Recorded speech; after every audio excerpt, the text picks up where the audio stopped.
being born in the Midwest, in a small town, I don't know, there wasn't really a lot going on. I always had a big desire to train martial arts. The interest was kind of cultivated through, just watching martial arts films and things like that. So I would always kind of fight with my cousins and, neighbor kids and things like that. But then I was finally able to start training martial arts when I was about 10 years old. So that was kind of like my first get my feet wet moment with it. I saw an article in a martial arts mag about the Gracie family. I'm like, all right. So, because I used to read those things cover to cover.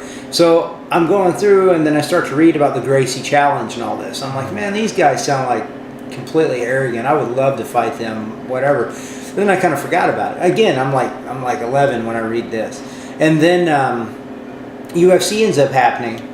And then, not only did the stand-up striking style not win, which is what I wanted to win, but these guys I read about in this magazine who I didn't like, they won. And that drove me nuts. And I decided then and there, I'm like, okay, that's it.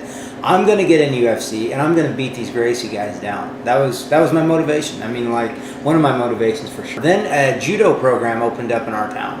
And then I kind of got involved with judo. And that was kind of like the start of what I call real martial art, because you have, you can go 100% and not hurt one another. You get that feel of actual live competition. You're not like stopping your punches and all that kind of thing. So judo was a cool experience. I won state games in judo twice in Indiana. I was able to find a guy locally that had a little bit of kickboxing training, and he actually coached me to a state kickboxing title for the state of Indiana, so that was cool. I was always training these individual martial arts, like kickboxing by itself, judo by itself, because with the interest of fighting in the Ultimate Fighting Championship. Then I got involved with high school wrestling too. That was just that was based off the UFC and then the wrestlers having success. And then I was like, hey, I have to learn that. I have to learn that because, that's so effective. Anybody that's ever competed in wrestling, that it's just like the most serious gut check of almost any sport. I mean, MMA is a pretty serious gut check too. But I mean, wrestling is really tough. I mean, you get more tired than you knew that it was possible to get, and then you have to push through that adversity if you want to win. And I definitely wanted to win. I mean, like I said, my goal was standing at the top of a heap of broken bodies with a UFC title. So man, I was pushing through everything.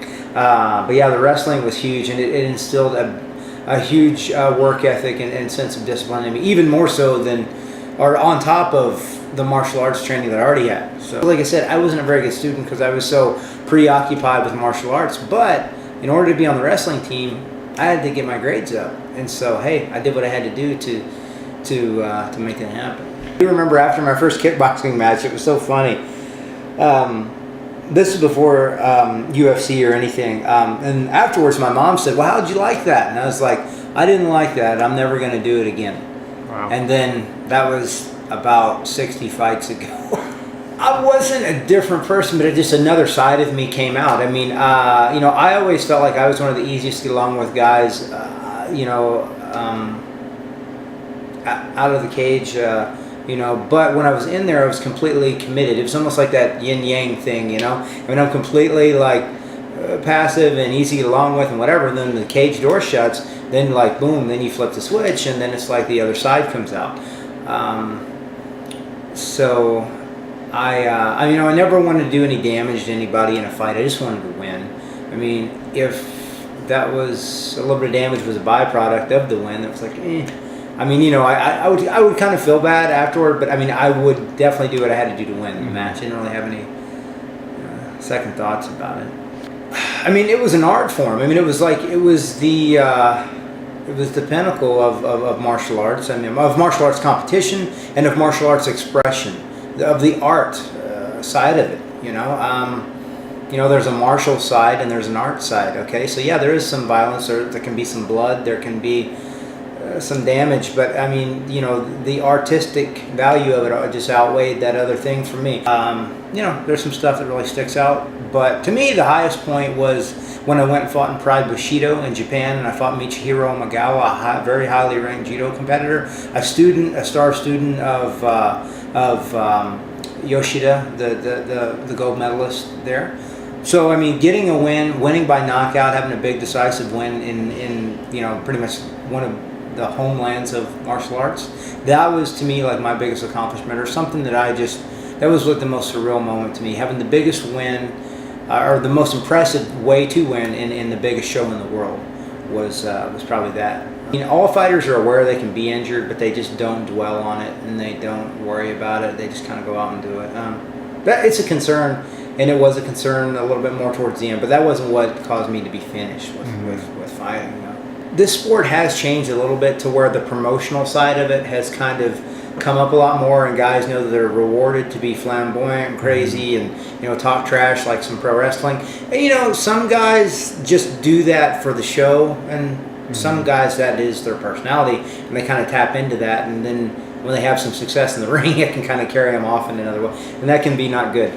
But I mean, overall, man, I think that fighters are some of the greatest people. I mean, I've surrounded myself with fighters for about the last 20-something years, so you know, obviously I get along with them. I think that they're pretty okay. I've been fortunate. I've been able to meet many people and be exposed to so many different worlds, so much different culture, and so many different things that I would not have been had it not been for fighting. That I think is my biggest accomplishment are people saying, you know, that's his trustworthy stand-up guy. And for the most part, most people, at least that I'm aware of, have said that about me. So to me, that's my greatest accomplishment, is that, you know, people can say, hey, that's an admirable, respectable gentleman. You know, not a troglodyte that wants to get in a cage and knock people out. Try to kind of live by that whole martial way of life, that whole martial arts ethos, and that's, you know, that encompasses a big range of things, but more or less it is what I said. I mean, you know, living with integrity and with discipline and with respect for your fellow man, and you know, a caring, generous heart, a lot of things wrapped up in that, and that is how I try to live my life, and that's what I try to project. We talked about Sam Sheridan earlier, and like his book about fighting was one of the most interesting reads. It was really awesome. But I think ultimately it leaves the question a little bit unanswered in a certain way. And after fighting for so long, I can't really tell you 100% why I fight either. I mean, like, I do it because to me it's the biggest challenge. It's the biggest mental and physical challenge almost that you could subject yourself to. And like I said, I feel that it's an art, and I feel that there are so many things, there are so many reasons why I can't say, hey, this is the only reason why I did this for so long. It's almost a mystery to me, and sometimes that confounds me and makes me kind of lose. I'm just like, wow, this is crazy. How do you not even know either? But it's interesting, because I think I don't think that there's just one answer. I think there are many answers for many different people, and there can be more than one answer. So it's it's very tough to grasp that concept or that idea of why people do it. So good luck with getting people to pin that down. You know, and all these talks helped me so much, so I really appreciate it. Thank you. I really had a good time.